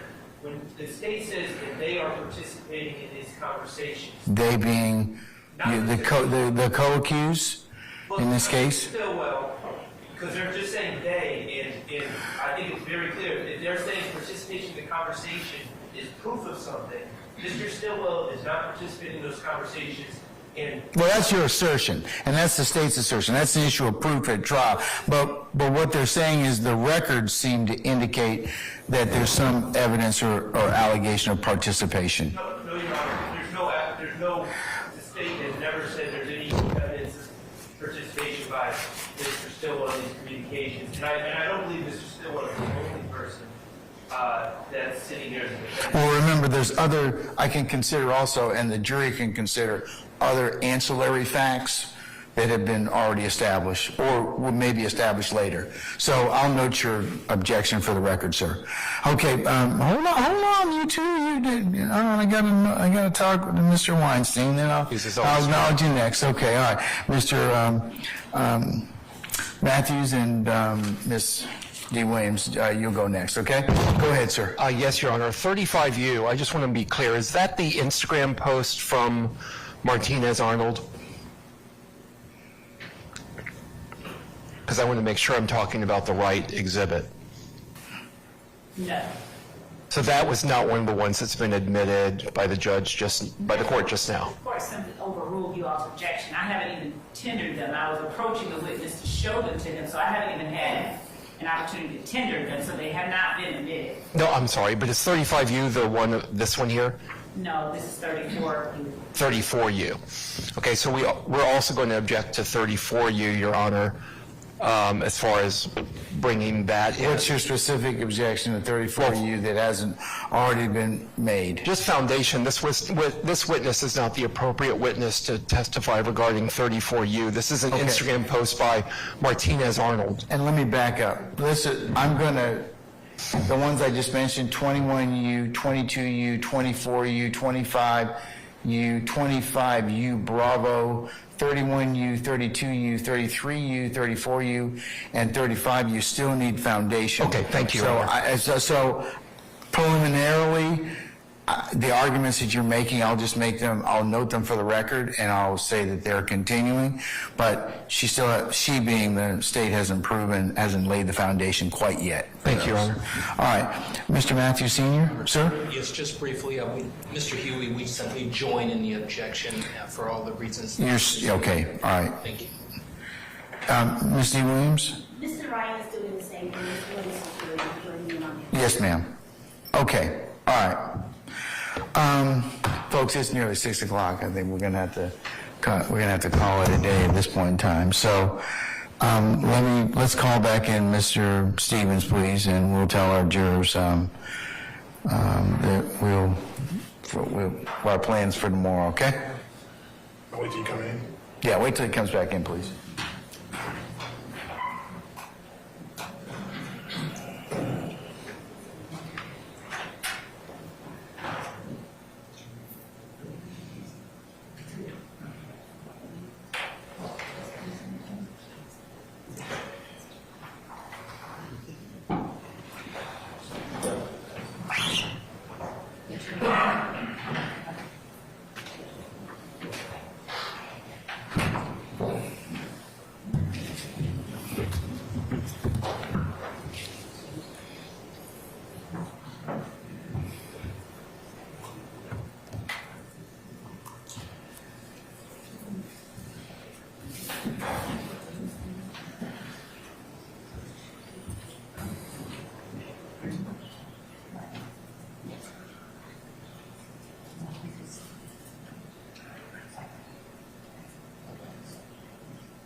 All right, ladies and gentlemen, please be seated.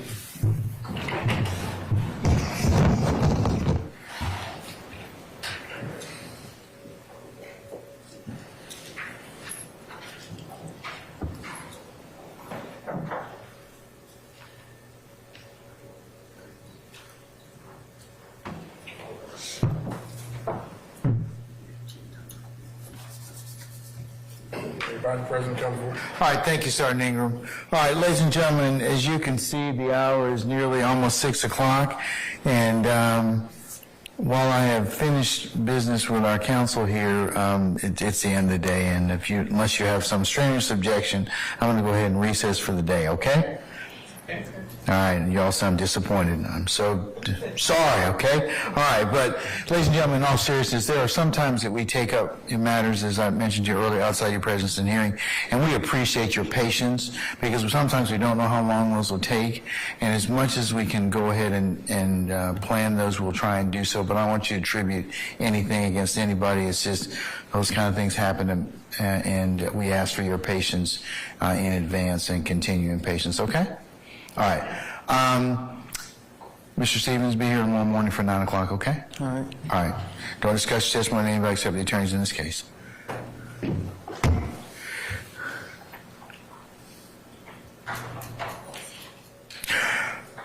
All right, ladies and gentlemen, before we go ahead and recess, any ministerial inquiry of me?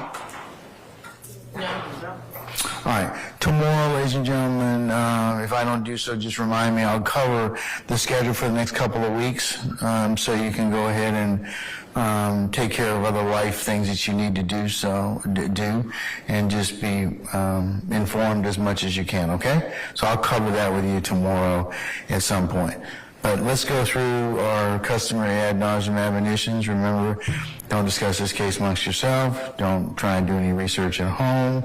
Don't phone a friend. Don't phone an attorney. Don't go by visiting the scenes, or otherwise try and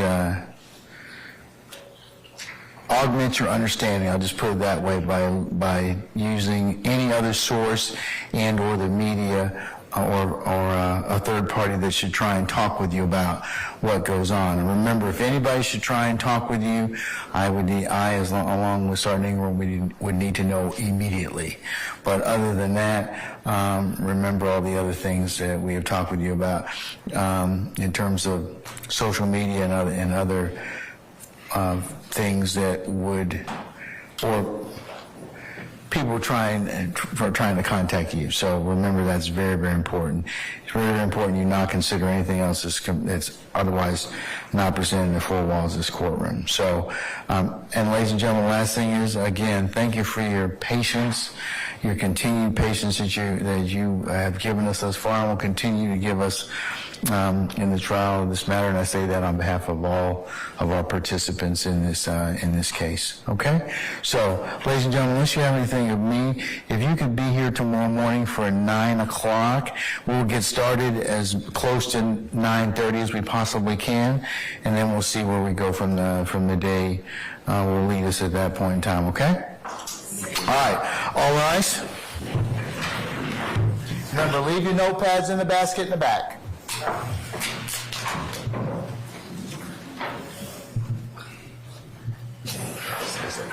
So I might get started in this time.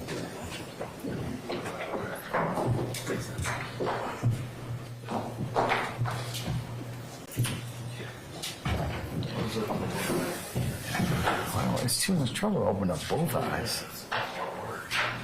It's like I gotta move my head. All right, ladies and gentlemen, please be seated. Okay, anything else I need to consider from the good of the order before tomorrow? Your Honor, we provided a few videos that we intend to introduce over the next few days, and again, we will just continue to provide anything that may potentially cause problems to the defense so that the court interjects and be like, Ms. Love, I'm so sorry, I cannot hear you. it's okay, Mr. Steele. So that both the court and the defense can be aware. We will continue to do that prior to presenting it to a witness. Okay, all right. Anybody else? I do. I was only being kind, Mr. Steele. I really didn't want to hear from you, but since you have some more to tell me, what does he want to tell me, sir? I know they're not marked, but there are 2 email videos that were just referenced, and it is my position that somebody changed the name. It says like Young Thug Blood Gang at the bottom. That does not come with the video. So somebody changed the name, so I'll be objecting. I'm trying to give you a heads up so we don't have To the name or to the video content itself? I have to see how the video content is going to be potentially introduced, but it's not the content. I've seen the video. There's a name that somebody put on it. Like the nomenclature of the file? We'll make sure that it's. Why don't you talk with Ms. Love, and maybe that can be arranged before, or dealt with before we come tomorrow morning, okay? Okay, and it's both of the videos in that That's fine. position. Okay, all right, anybody else? Again, I was being kind, Mr. Short. Sit down. Okay, what does he want to tell me? I try to initiate dialogue and hopefully the state gets back to me, but regarding these videos, I would like to make sure we... The same videos that Mr. Steele has referenced? Yes. Okay, what about them are you trying to add? I would like to make sure that we have some sort of dialogue about the parameters and also the purpose of those videos, because I would be objecting to just playing the videos, so I'm decent guidance. Well, then, why don't you talk with the state about that, and then we can have a further conversation at the appropriate time, okay? All right. Anybody else? Okay, before I close the record down, anybody from the media, have you, do I have points of contact for your councils? Mr. Seiden? Okay. Okay. Oh, everybody? Okay. Did you have a card for her or anything? Did she send us anything? She's a service contact. Okay, all right. So we have it. Thank you, Mr. Seiden. Appreciate it. Okay, unless there's anything else, then I'll see everybody tomorrow morning for 9 o'clock for anticipated 9:30 start time, all right? Thank you, Judge. All right, we're in recess. Christina. There you go.